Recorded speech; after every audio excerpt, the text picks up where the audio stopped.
பாசிசம் என்றால் ஏதோ ஒரு கண்ணுக்கு தெரியாத அருவம் என்று கருதிவிடக் கூடாது.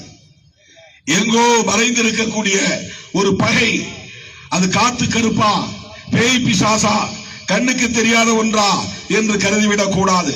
பாசிசம் பிஜேபி, RSS, மோடி, அமித்ஷா, அதானி, அம்பானி. அதை வீழ்த்துவோம் என்றால் ஆட்சி அதிகார பீடத்தில் இருந்து விரட்டி அடிப்போம் என்று பொருள். அது முடியுமா? முடியும், முடியும். தமிழ்நாட்டை பொறுத்தவரையில் அவர்களால் ஒரே ஒரு இடத்தில் கூட வெற்றி பெற முடியாது. 40க்கு 40 திமுக கூட்டணி தான், இந்தியா கூட்டணி தான். காங்கிரஸ் பிஜேபிக்கு அதிகார போட்டியாளர் என்கிற முறையிலே எதிரி, காம்படிட்டார். பிஜேபி இல்லை என்றால் இந்த நாட்டின் பிரதமர் பொறுப்பிலே யார் வர முடியும்? பிஜேபிக்கு இணையான காம்படிட்டார் யார்? காங்கிரஸ் தான். கம்யூனிஸ்ட் கட்சிகள் அல்ல, இதர கட்சிகள் அல்ல, மாநில கட்சிகள் அல்ல. எனவே காங்கிரஸை அழிக்க வேண்டும் என்று பிஜேபி பகையாக கருதுவது இயல்பானதுதான். அது தேர்தல் அடிப்படையிலான பகைமை, அதிகார அடிப்படையிலான பகைமை, ஆட்சி அதிகாரத்தை கைப்பற்றுவதற்கான போட்டி கட்சி என்கிற அடிப்படையில் பகைமை. அதனால் காங்கிரஸ் இல்லாத பாரதம் என்கிறான். கூடவே இன்னொன்றையும் அவன் சேர்த்து முழங்குகிறான், இடதுசாரிகள் இல்லாத பாரதம். ஏன் இடதுசாரிகளை அவன் எதிர்க்கிறான்? இடதுசாரிகள் பவர் காம்படிட்டார் அல்ல. பிஜேபி தூக்கி எறிந்து விட்டு நாங்கள் ஆட்சிக்கு வருவோம். சீதாராம் யெச்சூரி எங்கள் பிரதமர் வேட்பாளர், டி ராஜா எங்கள் பிரதமர் வேட்பாளர், திபங்கர் பட்டாச்சாரியா எங்கள் பிரதமர் வேட்பாளர் என்று ஒருபோதும் இடதுசாரி கட்சிகள் சொல்லும் நிலையில் இப்போது இல்லை. தலித் இயக்கங்கள் தோன்றுவதற்கு முன்பு, அம்பேத்கர் அரசியல் வளர்ச்சி அடைவதற்கு முன்பு, வலுவடைவதற்கு முன்பு அகில இந்திய அளவிலே இடதுசாரிகள் தான் இந்த ஆதிக்க சக்திகளை எதிர்த்து போராடினார்கள் என்பதை நாம் ஒருபோதும் மறந்துவிடக் கூடாது. கோபாலகிருஷ்ண நாயுடுவை எதிர்த்து மக்களை அமைப்பாக்கி அணிதிரண்டு கோழி உயர்வுக்காக போராடியது, பண்ணை ஆதிக்கத்தை எதிர்த்து போராடியது இடதுசாரி இயக்கங்கள் தான். குறிப்பாக CPM, CPI ஆகிய அந்த இயக்கங்கள் இன்றைக்கு மக்களிடையே வலுவாக இருந்த காலம் அது. தமிழ்நாட்டிலேயே தஞ்சை மண்ணில் தான் அவர்கள் தேர்ந்தெடுத்து வந்து மக்களை சந்தித்து அமைப்பாக்கினார்கள். வேறு எந்த மாவட்டங்களிலும் இல்லாத அளவுக்கு தஞ்சை மாவட்டத்தில் இந்த மக்கள் கொடுமையாக சாதிய வன்கொடுமைகளுக்கு ஆளாக்கப்பட்டார்கள். அவர்கள் பாட்டாளி வர்க்கம் என்கிற அடிப்படையிலே ஒடுக்குமுறைக்கு உள்ளானார்கள், சுரண்டலுக்கு ஆளானார்கள் என்பது ஒரு உரம். அதே நேரத்தில் அந்த பாட்டாளி வர்க்கத்திலேயே வன்னியர்களும் பாட்டாளிகள் தான், கள்ளர்களும் பாட்டாளிகள் தான், இதர சாதியை சார்ந்தவர்களும் பாட்டாளிகள் உண்டு. ஆனால் அப்படிப்பட்ட பாட்டாளிகளுக்கு இல்லாத கொடுமைகள் தலித்துகள் என்கிற சாதி அடிப்படையிலான கொடுமை இந்த சமூகத்திற்கு இருந்தது. சாதி அடிப்படையிலான வன்கொடுமைகள் இருந்தன. 44 பேரும் அந்த 44 பாட்டாளிகளும் சாதி அடிப்படையால் கொல்லப்பட்டவர்கள் தான், எரிக்கப்பட்டவர்கள் தான். ஆகவேதான் சாதிய நிலவுடைமை ஆதிக்கத்தை எதிர்த்து CPI-ML கட்சியும் அன்றைக்கு பெரிய அளவிலே அது வளர்ச்சி பெறாமல் இருந்திருக்கலாம். CPI-ML லிபரேஷன், வினோத் மிஸ்ரா அவர்களின் தலைமையிலான அந்த இயக்கம் சாரு மஜும்தார் அவர்களின் அனிகிலேஷன் தியரியை உள்வாங்கியது. அழுத்தொழிப்பு நடவடிக்கைகளை ஏற்றுக்கொண்டு செயல்பட்டுக் கொண்டிருந்த காலம். அன்றைக்கு நீதிமன்றம் அவன் நிரபராதி என்று கோபாலகிருஷ்ண நாயுடுவை விடுதலை செய்தது. மிகப்பெரிய பண்ணையார், பெரிய பணக்காரன், அப்படிப்பட்ட ஒரு ஆள், சமூகத்தில் ஒரு அந்தஸ்தோடு இருக்கிற ஒரு ஆள் எப்படி நேரடியாக வந்து தலித்துகளின் குடிசையை கொளுத்தி இருக்க முடியும்? இந்த படுகொலையில் சம்பந்தப்பட்டிருக்க முடியும். எனவே அதற்கு வாய்ப்பில்லை என்று இந்த கோர்ட் கருதுகிறது. அவர்கள் நிரபராதிகள் என்று விடுதலை செய்கிறேன் என கோபாலகிருஷ்ண நாயுடுவை நீதிமன்றம் விடுதலை செய்தது. நீதிமன்றம் விடுவித்திருக்கலாம். ஆனால் நாங்கள் விடமாட்டோம் என்று 14 ஆண்டுகளுக்கு பிறகு அதே கோபாலகிருஷ்ண நாயுடுவை வழிமறித்து அவரை 44 துண்டங்களாக வெட்டி படுகொலை செய்தது. கடந்து போய்விடவில்லை. எளிய மக்கள் தானே பாதிக்கப்பட்டார்கள்.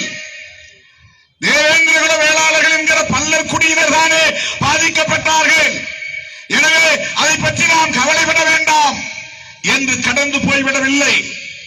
நீதிமன்றம் விடுவித்து விட்டது, மறந்து விடுவோம் என்று மறந்து போய்விடவில்லை.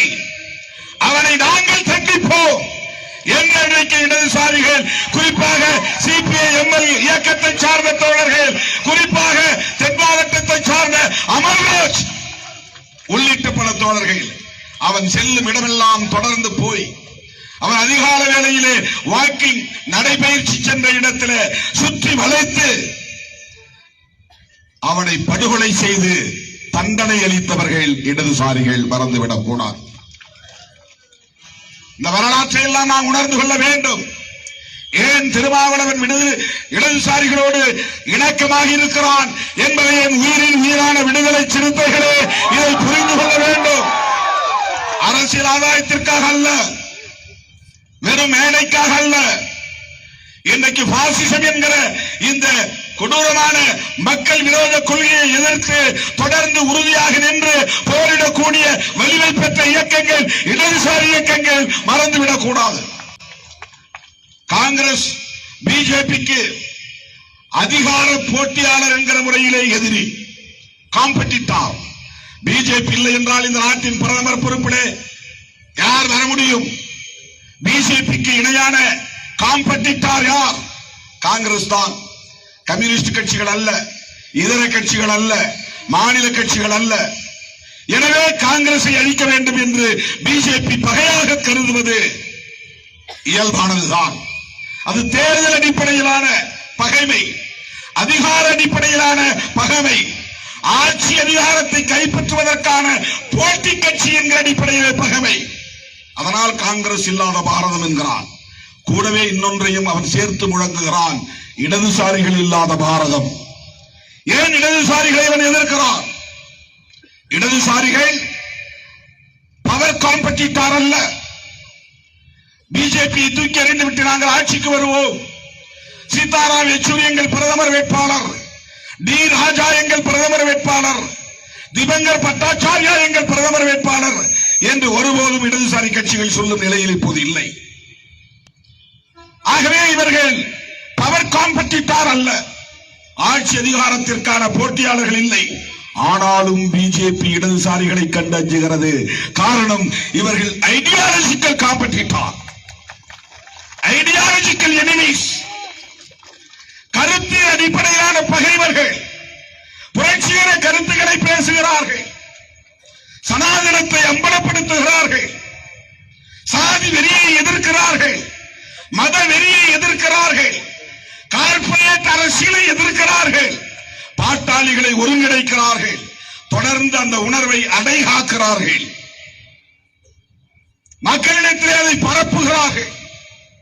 எனவே பிஜேபிக்கு இடதுசாரிகள் பகை, இடதுசாரிகள் பகை. அதனால்தான் காங்கிரஸ் இல்லாத பாரதம் என்று சொல்லுகிற பிஜேபி இடதுசாரிகள் இல்லாத பாரதம் என்றும் சொல்லுகிறார். தோழர்களே, நாம் தெளிவாக புரிந்து கொள்ள வேண்டும். இடதுசாரிகளும் பிஜேபிக்கு நேர் எதிரிகளாக இருக்கிறவர்கள். தமிழ்நாட்டை பொறுத்தவரையில் திமுகவும் விசிகாவும் தான் அவர்களின் எதிரிகள். விடுதலை சிறுத்தைகள் அவர்களுடைய எதிரிகள். அவர்கள் உணர்ந்து கொண்டார்களோ இல்லையோ, இன்றைக்கு நாடு உணர்ந்திருக்கிறது, மக்கள் உணர்ந்திருக்கிறார்கள். வெல்லும் ஜனநாயக மாநாடுகளை உணர்த்தி இருக்கிறது. காலம் காலமாக சிதறடிக்கப்பட்ட மக்கள் அரசியல்படுத்தப்பட்டிருக்கிறார்கள், அமைப்பாக்கப்பட்டிருக்கிறார்கள். தவிர்க்க முடியாத ஒரு அரசியல் சக்தியாக எழுச்சி பெற்றிருக்கிறார்கள். சிறுகனூரில் இருந்து வலதுபுறம் 20 கிலோமீட்டர், சிறுகனூரில் இருந்து இடதுபுறம் 30 கிலோமீட்டர், 50 கிலோமீட்டர் தூரம் ஆயிரக்கணக்கான வண்டிகள் தேங்கி நின்றன. லட்சக்கணக்கானவர்கள் மாநாட்டு அரங்கத்திற்குள்ளும் வெளியிலும். அவ்வளவு பேர் எதற்காக கூடினார்கள்? சாதி பெருமை பேசுவதற்கா? ஆண்ட பரம்பரை என்று கூச்சல் போடுவதற்கா? ஜெய் ஸ்ரீராம் முழக்கம் போடுவதற்கா? சாதி அடிப்படையில் அல்ல, மத அடிப்படையில் அல்ல. அவ்வளவு பேரும் லட்சக்கணக்கான சிறுத்தைகளும் பிஜேபியை எதிர்ப்பதற்காக திரண்டார்கள். பாசிசத்தை சொல்லுவதற்காக திரண்டார்கள். சங்கிகளே, தமிழ்நாட்டில் வாழாட்டாது என்று சொல்லுவதற்காக திரண்டார்கள். நீங்கள் இந்தியா முழுவதும் தலித்துகளை விலைக்கு வாங்கியிருக்கலாம். தமிழ்நாட்டில் உங்கள் பாஷா பலிக்காது, உங்கள் சம்பம் பலிக்காது. சிறுத்தைகள் இருக்கிறோம். லட்சக்கணக்கான சிறுத்தைகள் தமிழ்நாட்டின் எல்லை ஓரத்தில் பாதுகாப்பு அரண்களை போல நின்று இந்த பாசிசத்தை தடுப்போம். அப்படிப்பட்ட இந்த இயக்கம் இன்றைக்கு இடதுசாரிகளோடும் திராவிட முன்னேற்ற கழகம் உள்ளிட்ட பெரியார் இயக்கங்களோடும் இணைந்து நிற்கிறது. ஏன்? பாசிசத்தை வீழ்த்துவதற்கு. பாசிசம் என்றால், பாசிச எதிர்ப்பு என்றால் பாஜக எதிர்ப்பு, பாசிச எதிர்ப்பு என்றால் RSS எதிர்ப்பு, பாசிச எதிர்ப்பு என்றால் மோடி அமித்ஷா எதிர்ப்பு, பாசிச எதிர்ப்பு என்றால் அதானி அம்பானி எதிர்ப்பு. இதுதான் அரசு. பாசிசம் என்றால் ஏதோ ஒரு கண்ணுக்கு தெரியாத அருவம் என்று கருதிவிடக் கூடாது. எங்கோ மறைந்திருக்கக்கூடிய ஒரு பகை, அது காத்து கருப்பா, பேய் பிசாசா, கண்ணுக்கு தெரியாத ஒன்றா என்று கருதிவிடக் கூடாது. பாசிசம் பிஜேபி, RSS, மோடி, அமித்ஷா, அதானி, அம்பானி. அதை வீழ்த்துவோம் என்றால் ஆட்சி அதிகார பீடத்தில் இருந்து விரட்டி அடிப்போம் என்று பொருள். அது முடியுமா? முடியும், முடியும். தமிழ்நாட்டை பொறுத்தவரையில் அவர்களால் ஒரே ஒரு இடத்தில் கூட வெற்றி பெற முடியாது. 40க்கு 40 திமுக கூட்டணி தான், இந்தியா கூட்டணி தான். வட இந்திய மாநிலங்களில் வேலை வாய்ப்பை பற்றி அந்த மக்கள் கவலைப்படக்கூடாது, வறுமையை பற்றி பேசக்கூடாது, பொருளாதார வீழ்ச்சியை பற்றி பேசக்கூடாது, கூலியை பற்றி பேசக்கூடாது, விவசாயத்தை பற்றி பேசக்கூடாது, வீட்டுமனை பற்றி பேசக்கூடாது, வீடுகள் வேண்டும் என்று பேசக்கூடாது என்பதற்காக, அவர்களை ஏய்ப்பதற்காக அந்த மக்களின் பக்தி உணர்வை, ராம பக்தி உணர்வை அறுவடை செய்ய பார்க்கிறார்கள், சுரண்ட பார்க்கிறார்கள். அதற்காக அவர்கள் கற்றுத்தருகிற முழக்கம் ஜெய் ஸ்ரீராம். ஜெய் ஸ்ரீராம்னா என்ன பொருள் தெரியுமா? ராமருக்கே வெற்றி. ராமருக்கே வெற்றி என்றால் ராமர் யார்கிட்ட போய் சண்டை போட்டு இருக்கிறாரு? ராமர் என்ன பாபர் என்ற சண்டை போட இழுத்தாரா? ராமருக்கே வெற்றி என்பதுதான் முழக்கம். நாம் சொல்லுகிறோம் ஜனநாயகத்திற்கே வெற்றி. ஒரு புறம் சனாதனம், இன்னொரு புறம் ஜனநாயகம். எனவே நாம் சொல்லுகிறோம் ஜெய் டெமோக்ரசி. அவன் ஜெய் ஸ்ரீராம் என்று சொன்னால் நாம் ஜெய் டெமோக்ரசி. ஜெய்னா வெற்றின்னு அர்த்தம், வெல்க என்று பொருள், வெல்க என்று பொருள். ஜெய் டெமோக்ரசி என்றால் வெல்க ஜனநாயகம், அதான் பொருள். அவன் மக்கள்கிட்ட ஜனநாயகத்தை பற்றி பேசுறது இல்லை, கான்ஸ்டிடியூஷனை பற்றி பேசுறது இல்லை, லிபர்ட்டி, ஈக்குவாலிட்டி, ஃப்ரெட்டர்னிட்டி என்கிற பிரியாம்பிள் ஆஃப் தி கான்ஸ்டிடியூஷன் பேசுறது கிடையாது, சோசியல் ஜஸ்டிஸ் பற்றி பேசுறது கிடையாது, பண வீக்கத்தை பற்றி பேசுவது கிடையாது, விலைவாசி உயர்வை பற்றி பேசுவது கிடையாது, முதலாளித்துவ சுரண்டலை பற்றி பேசுவது கிடையாது. அவன் இந்த மக்கள்கிட்ட இருக்கிற உணர்வுகளை காயடிக்கிறான், அதை பயன்படுத்தி அரசியல் ஆதாயம் தேடுகிறான். ஜெய் ஸ்ரீராம், இதுதான் அவருடைய ஒரே ஆயுதம், ஒற்றை ஆயுதம். இந்த 10 ஆண்டு கால ஆட்சியில் என்ன சாதித்திருக்கிறார்கள்? சாதனைகளை சொல்லி அவர்களால் ஓட்டு கேட்க முடியுமா?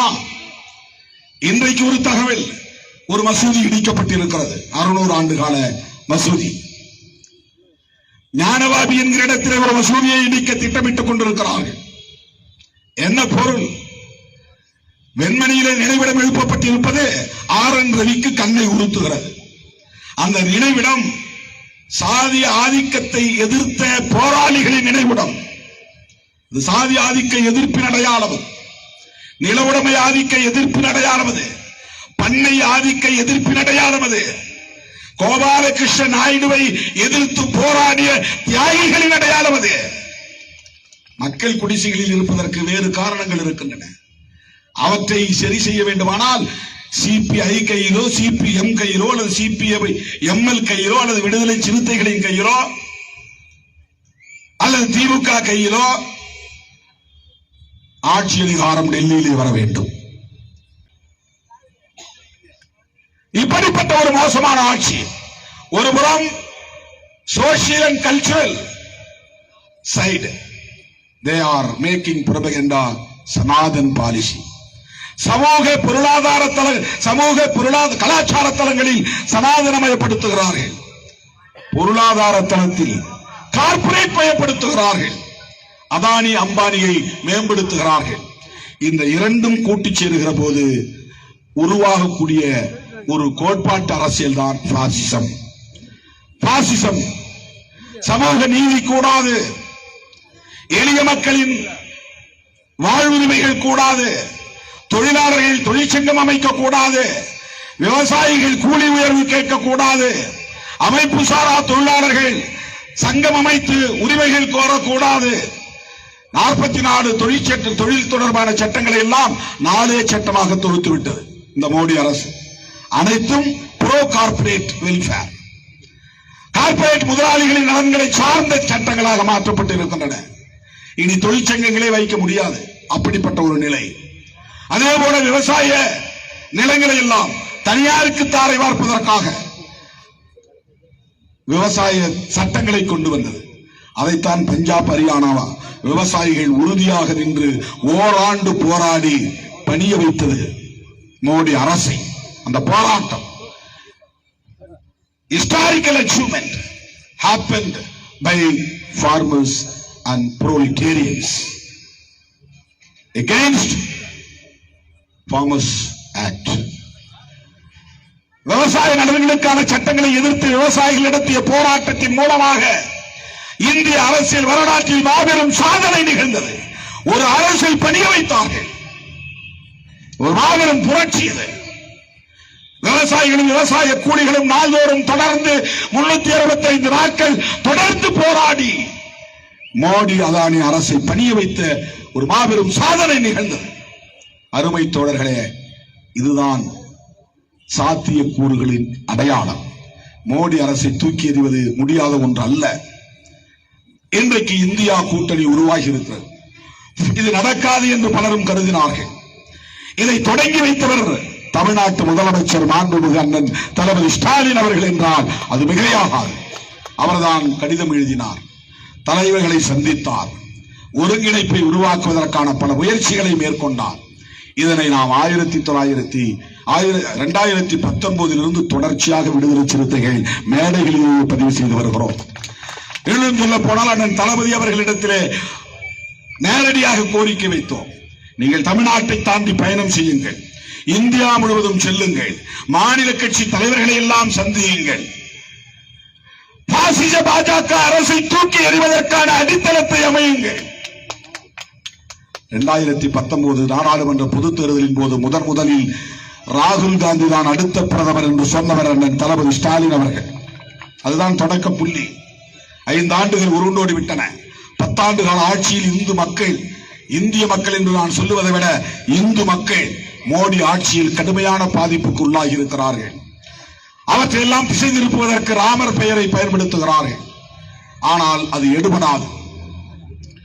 வட இந்திய மாநிலங்களிலேயே மோடி ஆட்சியை தூக்கி எறியக்கூடிய உளவியல் உருவாகி இருக்கிறது, மனநிலை உருவாகி இருக்கிறது, மக்களிடையே கோபம் கொந்தளித்துக் கொண்டிருக்கிறது.